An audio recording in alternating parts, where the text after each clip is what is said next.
साथियों नमस्कार, आपका मेरे चैनल श्रेष्ठ धर्म गंगा में स्वागत है। इस वीडियो में आपको प्रदोष व्रत की पौराणिक कथा मिलेगी, जिसका श्रवण आप श्रद्धा पूर्वक करिए। कहते हैं कथा कहने सुनने और हुंकार भरने वाले सभी की मनोकामना भगवान भोलेनाथ पूर्ण करते हैं।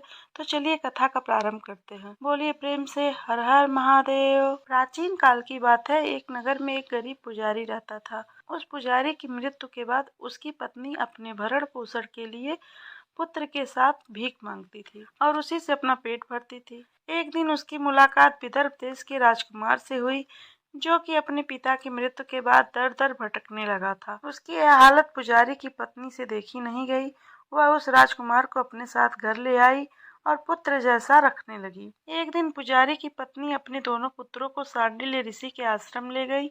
वहाँ उसने ऋषि से शिव जी के प्रदोष व्रत की कथा एवं विधि सुनी तथा घर जाकर वह भी प्रदोष व्रत करने लगी। एक बार दोनों बालक वन में घूम रहे थे। उनमें से पुजारी का बेटा तो घर लौट गया, परंतु राजकुमार वन में ही रह गया। उस राजकुमार ने गंधर्व कन्याओं को क्रीड़ा करते हुए देखा तो उनसे बात करने लगा।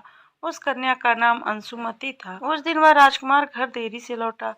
राजकुमार दूसरे दिन फिर उसी जगह पहुंचा जहां अंशुमति अपने माता पिता से बात कर रही। तभी अंशुमति के माता पिता ने उस राजकुमार को पहचान लिया तथा उसने कहा कि आप तो विदर्भ नगर के राजकुमार हैं, आपका नाम धर्मगुप्त है। अंशुमति के माता पिता को वह राजकुमार पसंद आया और उन्होंने कहा कि शिव जी की कृपा से हम अपनी पुत्री का विवाह आपसे करना चाहते हैं। क्या आप इस विवाह के लिए तैयार हैं? राजकुमार ने भी हाँ कर दी तो उन दोनों का विवाह संपन्न हुआ। बाद में राजकुमार ने गंधर्व की विशाल सेना के साथ विदर्भ पर हमला किया और घमासान युद्ध करने के बाद विजय प्राप्त की तथा पत्नी के साथ राज करने लगा। वहाँ उस महल में वह पुजारी की पत्नी और पुत्र को आदर के साथ ले आया तथा साथ रखने लगा।